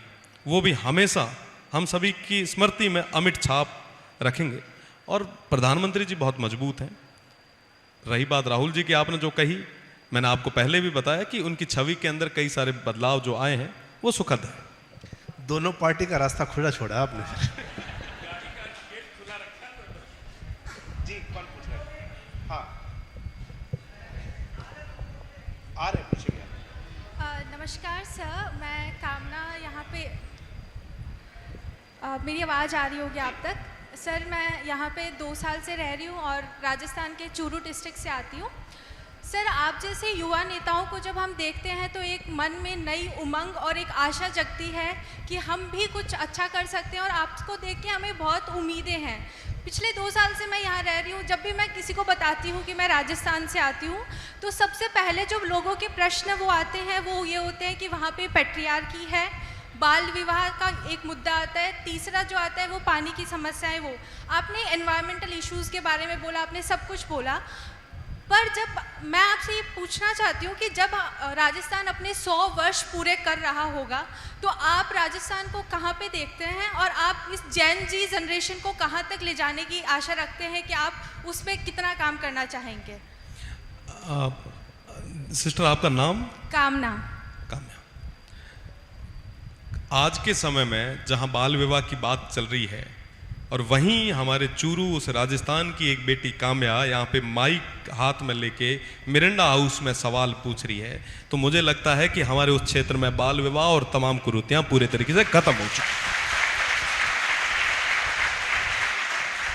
कभी कोई सपने में नहीं सोच सकता था कि बाड़मेर जैसलमेर के उस रेगिस्तान से, उन दौरों से निकल के कोई बेटियां इस क्षेत्र में और विशेषकर राजधानी में, दिल्ली विश्वविद्यालय में, मिरांडा हाउस में आके बात करेगी, बोलेगी। ये एक बहुत बड़ा बदलाव है। और 100 साल बाद या जब राजस्थान 100 साल पूरे कर रहा होगा तब कहाँ होगा, इसकी कल्पना बस इसी बात से कर लीजिए आप कि हम सबसे मजबूत होंगे। इस भारत को मजबूत करने में हमारी बहुत महत्वपूर्ण भूमिका रहेगी। जी नमस्कार, मैं महेश जागरण से। देश में युवाओं को पॉलिटिक्स में लाने की बात बहुत हो रही है। प्रधानमंत्री भी कई बार कह चुके हैं। आप युवाओं के प्रतिनिधि के तौर पर इस वक्त राजस्थान विधानसभा के सदस्य हैं। चुनाव देश में बहुत इंस्टीट्यूशनलाइज्ड हो चुका है। हाईकमान से लेकर के और बूथ तक, हाईकमान से लेकर के और बूथ तक एक पार्टी का पूरा इंफ्रा लगता है, उस पर पैसा भी खूब लगता है। जब रविंद्र सिंह भाटी ने चुनाव अकेले लड़ने की सोची तो क्या स्ट्रैटेजी थी, कितना विश्वास था, और एक युवा प्रतिनिधि के रूप में आप अन्य युवाओं को राजनीति में आने के लिए क्या कहना चाहेंगे? जब मैं चुनाव लड़ रहा था, मेरे क्षेत्र में जितने भी बूथ हैं जो आपने कहा स्ट्रक्चर का, इंफ्रा का, उन तमाम बूथों पे हमारे पास देने के लिए कुछ भी नहीं था। बस एक भरोसा और विश्वास था। उन तमाम लोगों ने, उन गांव के लोगों ने और विशेषकर इन जेनजीज ने उन बूथों की कमान अपने हाथ में ली और सभी ने रविंद्र बन के हिम्मत की, मदद की। ये आगे आए, इन्होंने विश्वास जताया, इन्होंने रात और दिन मेहनत की। मेहनत तब कर पाए जब हम लोग चुनाव लड़ने के लिए आगे आए। अगर हम लोग ही उसी विधानसभा चुनाव में घर बैठ जाते और ये कह देते कि अब तो ना हमारे पास पॉलिटिकल पार्टी का टिकट है ना कुछ और, तो शायद ये एक बड़ा बदलाव नहीं आ पाता। हमारे तमाम युवा जो हैं वो आगे आके मेहनत भी नहीं कर पाते। मैं एक ही बात कहूँगा कि आपको लड़ना होगा। परिणाम क्या रहेगा वो भविष्य के गर्भ में है। पार्लियामेंट चुनाव, जो मेरी बाड़मेर पार्लियामेंट सीट है वो हरियाणा स्टेट से 1.5 गुना बड़ी है। 2600 बूथ है, 22 लाख वोटर हैं। अगर एक व्यक्ति चाहे कि एक साल में मैं एक एक गांव जाके आ जाऊं तो भी नहीं जा पाएगा। पर फिर भी उन तमाम क्षेत्र में मुझे 40% से भी ज़्यादा वोट मुझे मिले। तो ये तब हो पाया जब तमाम जेनजीज ने, वहाँ के लोगों ने रविंद्र बन के काम किया। ये एक भरोसा और विश्वास था जो इन लोगों ने मुझ पे जताया है। अब मेरी बारी है कि मैं इनके लिए कुछ करूं, इसलिए हम सदन में रात और दिन मेहनत कर रहे हैं। जाहिर सी बात है कि आपको इन तमाम चीज़ों के लिए मेहनत करनी होगी, आपको आगे आना होगा। अगर आप ये सोच रहे हैं कि हम कंफर्ट जोन में रहें और तमाम चीज़ें अनुकूल होती जाएगी तो नहीं हो पाएगी। आप अगर वाकई बदलाव चाहते हैं तो आपको कदम बढ़ाना होगा। नफ़ा नुकसान होगा, राजनीति में भी होगा, परीक्षाओं में भी होगा, व्यापार में भी होगा, मीडिया में भी होगा, कहाँ नहीं होता। पर जो रिस्क लेता है इतिहास वही बनाता है, तो रिस्क तो आपको लेना होगा। एक मैम पीछे वो माइक दे दीजिए, वो काफी देर से हाथ उठाए हुए हैं। हाँ हाँ उनको उनको उनको प्लीज। हेलो रविंद्र भैया, मेरा नाम वीरेंद्र है, मैं केएमसी का छात्र हूँ।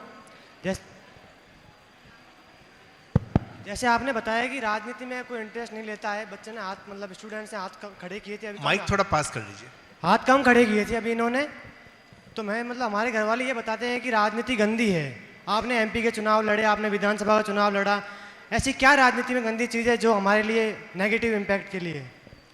देखो भैया, यह एक नैरेटिव बिल्ड है कि राजनीति बड़ी गंदी है, थे मत आओ, ताकि नेता और टाबर आ राजनीति कर सके।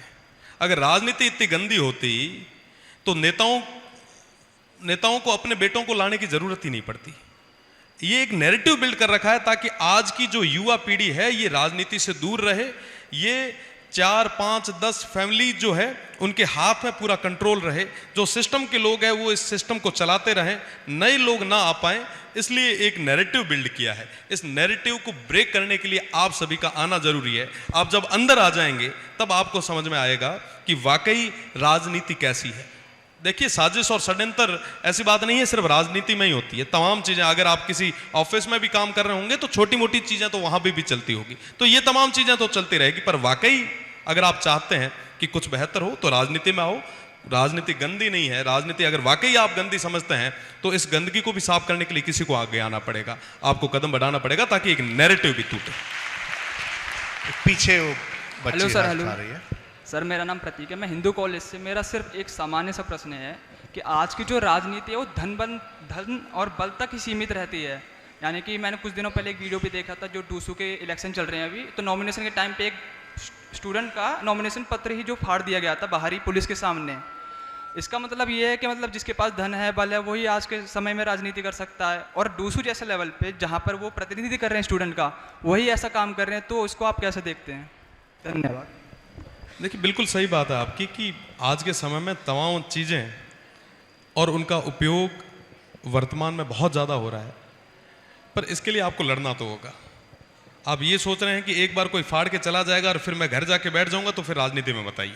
अब वापस भर के ले आइए, 2 बार फाड़ेगा, 4 बार। अब हर बार हम सुनते हैं कि सिकंदर ने देखा कि एक मकड़ी बार बार चढ़ रही है, गिर रही है। तो लड़ना तो पड़ेगा भैया, ये तो पहला स्टेज है, पहला मौका है। यहाँ पे अगर घर वापस चले गए तो फिर आगे तो कई बार फटे जाएंगे, कपड़े भी फटेंगे। आपको कई बार देखते होंगे कि सदन में भी कई बार कई चीज़ें होती है। तो घर जाके बैठ जाना ये ठीक नहीं है। ताकतें आएगी, पर वोट देना तो इन जनता के हाथ में है, इन जेनजीज के हाथ में, इन युवाओं के हाथ में। अगर आप मेहनत करेंगे तो निश्चित रूप से भरोसा भी दिलवाएंगे, उन धन बल के लोगों को वो साइड में भी करेंगे और आपको मौका देंगे कि वाकई हमारा लीडर ये है जो उस समय वो तमाम पेपर फटने के बाद में भी वापस आया और हमारे लिए लड़ने के लिए आगे आया, तो जनता विश्वास जताएगी। माइक। हूँ नागौर मेड़ तो हूँ। आप राजस्थान की सब मोटी समस्या है, एक भर्ती पूरी है तो 5 साल लाग जाए। पहली बार भर्ती आज रिलीज हुई, बिन 1 साल तो फिर फार्म रिलीज हुई, फिर बाद में परीक्षा आता है तो 2-2.5 साल है जी, फिर रिजल्ट आता है 1 साल और लाग जी, 5वां भर्ती रद्द हो जी। जब एन कर 2 सरकार पूरी है, 5वां एक भर्ती आवे आ एक तो एर अटा क्या समस्या है। देखो, अट चुनाव लड़े तो एक तो लोकल इंटरफेरेंस हो जाए और एक सो कॉल्ड बाबाज बेन बारकियां गाड़ा आप बताओ ने। ओ इस 2 सवाल हमारा। सवाल ये बहुत स्पष्ट हम लोगों को समझ में आया नहीं है। मारवाड़ी की थोड़ा आवाज। यहाँ एक तो है कहो कि यहाँ रे जो भर्ती है वो ना पूरी होने में खासो टाइम लाग जाओ, यही बात है।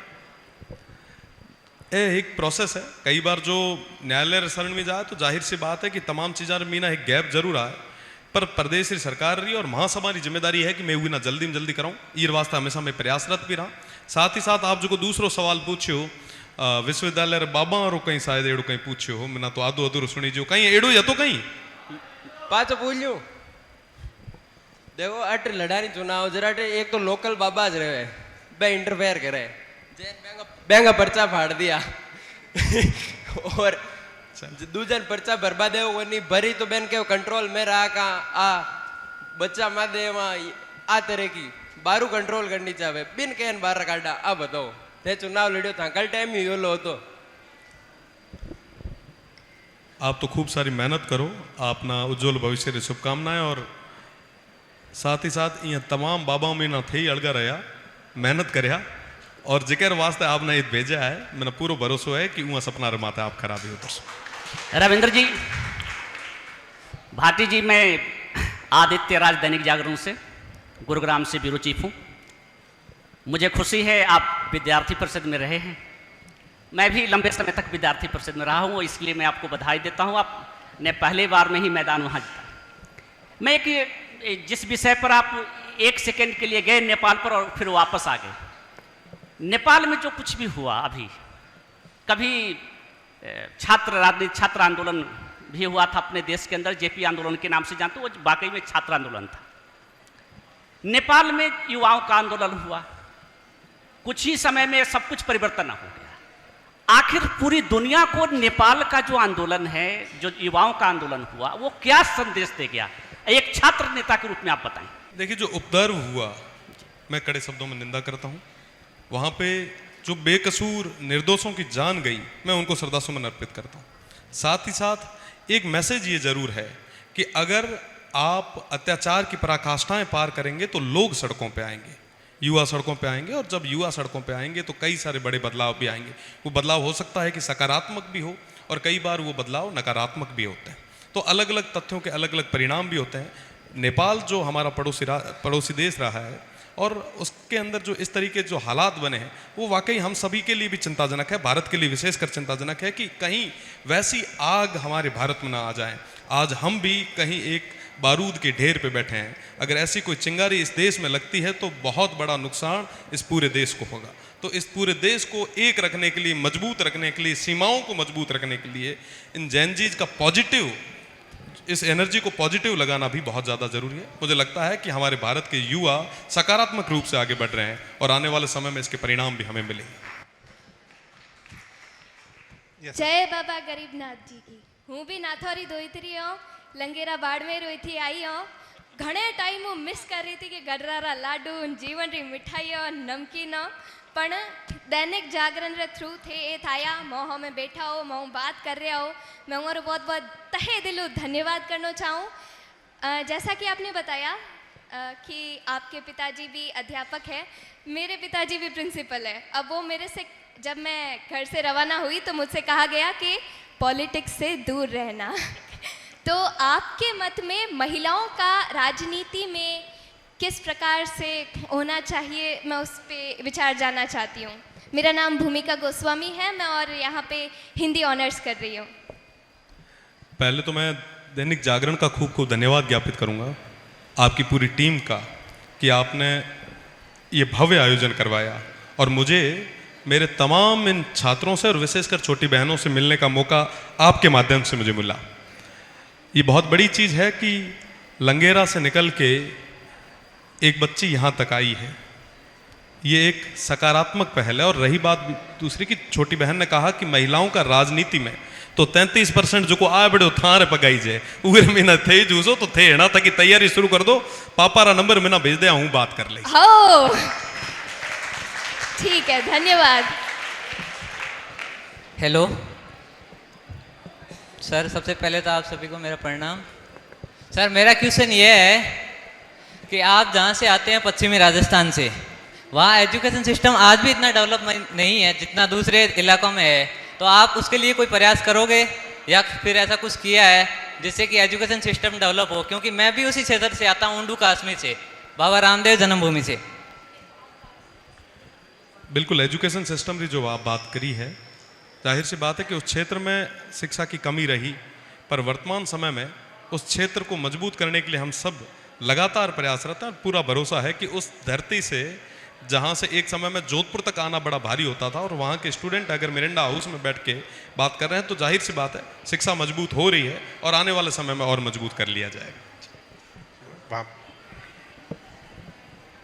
हेलो, मेरा नाम महेश है और मैं क्रोडीमल महाविद्यालय में राजनीति विज्ञान विशेष में अध्ययनरत हूँ, और मैं मूलतः जोधपुर राजस्थान से हूँ। मेरा सवाल ये है, ओनली फॉर, मैं 2 शब्द में अपना सवाल कहूँगा।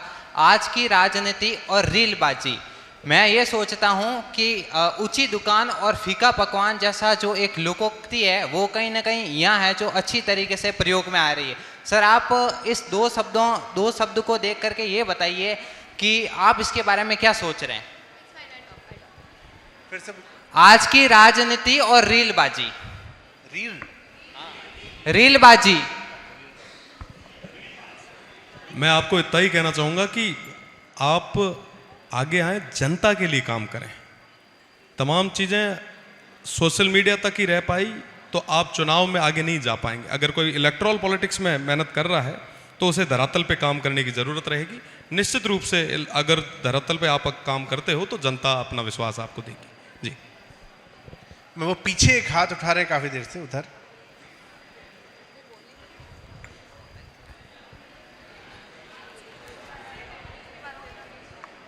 हेलो सर, मेरा नाम चिन्मय मिश्रा है, मैं दिल्ली से ही हूँ।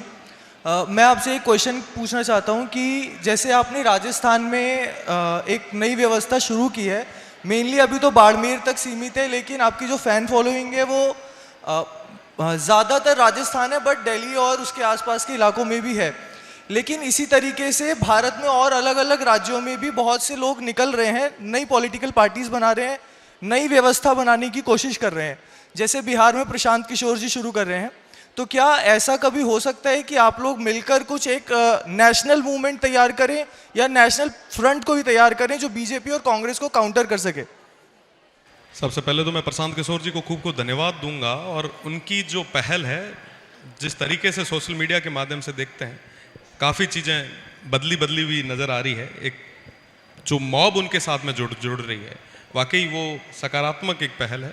और साथ ही साथ तमाम चीज़ें जो आपने कही कि भविष्य में क्या होगा, तो वो सारी चीज़ें भविष्य के गर्भ में, मैं वर्तमान में जीने वाला व्यक्ति हूँ। और आज के समय में शिव की जनता ने और बाड़मेर, जैसलमेर और बालोतरा के उस क्षेत्र के लोगों ने मुझ पर विश्वास जताया। मुझे उनके लिए काम करना है, काम कर रहे हैं। अगर भविष्य में ज़रूरत रही तो आपको ज़रूर साथ में लेके कुछ आगे बड़ा कर लिया जाएगा। ये पीछे एक बच्ची हाथ उठा रही है, उधर उसको दे दीजिए।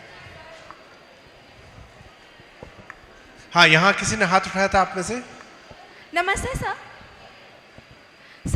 सर एक ऐसी कॉन्स्टिट्यूंसी से आ रहे हैं जो इंटरनेशनल बॉर्डर भी शेयर करती है, एंड हमारे देश में ऐसी बहुत सारी कॉन्स्टिट्यूंसीज हैं जहाँ पे इंटरनेशनल बॉर्डर शेयर होता है। तो मेरा क्वेश्चन ये है कि ऐसी जो कॉन्स्टिट्यूंसीज होती हैं उनकी एक्सटर्नल प्रॉब्लम्स भी हैं और इंटरनल प्रॉब्लम्स भी हैं, तो इनको टैकल करना किस तरीके से डिफिकल्ट रहता है? फिर से इंटरनेशनल बॉर्डर शेयर करते हैं सर। जो कॉन्स्टिट्यूंसीज है वो इंटरनेशनल बॉर्डर भी शेयर कर रही हैं और उनकी इंटरनल प्रॉब्लम तो है ही, तो इंटरनल प्रॉब्लम्स भी आती हैं और एक्सटर्नल प्रॉब्लम्स भी आती हैं, लाइक ह्यूमन ट्रैफिकिंग हुआ, ड्रग्स हुआ, इलीगल माइग्रेशन हुआ, ये सारी चीज़ें। तो इस तरीके से ऐसी कॉन्स्टिट्यूंसीज को सर खुद हैंडल भी कर रहे हैं, तो किस तरीके से ये डिफ़िकल्ट है? ये इनके सवाल में मैं ऐड करूं, क्योंकि आपकी जो कॉन्स्टिट्यूंसी एकदम पाकिस्तान बॉर्डर पे है, और रोहिणी म्यूज़िक फेस्टिवल जो कर रहे थे, इनके विरोधियों ने यही कहा था कि पाकिस्तान से लोग आ जाएंगे गाना सुनने, तो इस चक्कर में वो कैंसिल कर दिया गया, कहीं और करवाया गया। तो इनका ये प्रश्न बहुत वाजिब है कि वहाँ पर, और मैं BSF के चौकी पे गया था, वहाँ नाम लिखे हुए थे सीमा के उस पार के गांव के लोग और इस पार के जो कि तस्करी करते हैं। तो ऐसे में स्थानीय विधायक होने के नाते आपके ऊपर बहुत सारे, एक तो इंटरनेशनल बॉर्डर है, तो जो सेंट्रल एजेंसीज हैं उनका काम है, लेकिन स्थानीय लोग जब दोनों ही तरफ से, उधर के गांव के और इधर के गांव के, इन चीज़ों में लिप्त होते हैं और ये लोग कहीं ना कहीं वोट भी इम्पैक्ट करते हैं, वहाँ पर आपके लिए अपनी सुरक्षा और साथ ही साथ देश की सुरक्षा दोनों को कायम आप कैसे रख पाते हैं? मतलब कैसे उस पॉलिटिक्स को मैनेज किया जाता है? देखिए, मैं आपको बताना चाहूँगा कि थोड़े दिन पहले जब भारत और पाकिस्तान के बीच में तनाव की स्थितियाँ पैदा हुई, जीरो लाइन से लगते हुए मेरे उस क्षेत्र के 50 गाँव हैं जो मेरी कॉन्स्टिट्यूंसी के हैं, मैं उन तमाम गाँवों में गया। मैंने वहाँ के लोगों को कहा कि आप एक 2 गाँव पीछे चल लें, क्योंकि जीरो लाइन आप ये कह सकते हैं कि 1 किलोमीटर के अंदर जो बॉर्डर से लगते हुए गांव है वो है हमारे। तो उन तमाम लोगों ने ये कहा कि साहब हम मर जाएंगे पर ये जगह नहीं छोड़ेंगे, ये जगह हमारी है, ये देश हमारा है।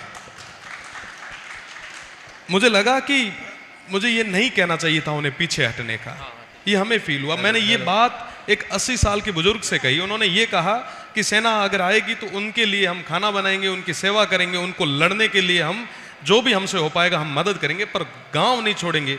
ये गांव हमारा है, ये देश हमारा है।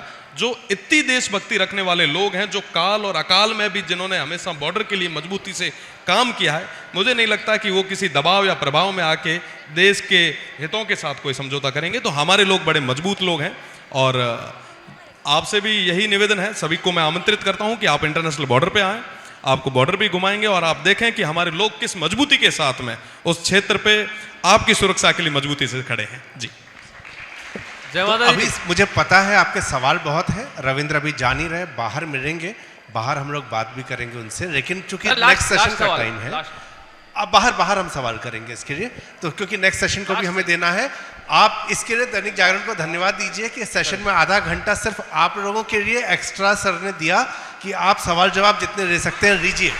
तो अब इससे ज्यादा इतनी भरमानसाहत का हमें फायदा नहीं उठाना चाहिए, बाहर हम सवाल पूछेंगे। Thank you very much. मैं वक्ताओं से निवेदन करती हूँ कि आप कृपया मिरांडा हाउस रजिस्टर पर अपने हस्ताक्षर कर उसकी शोभा बढ़ाएं।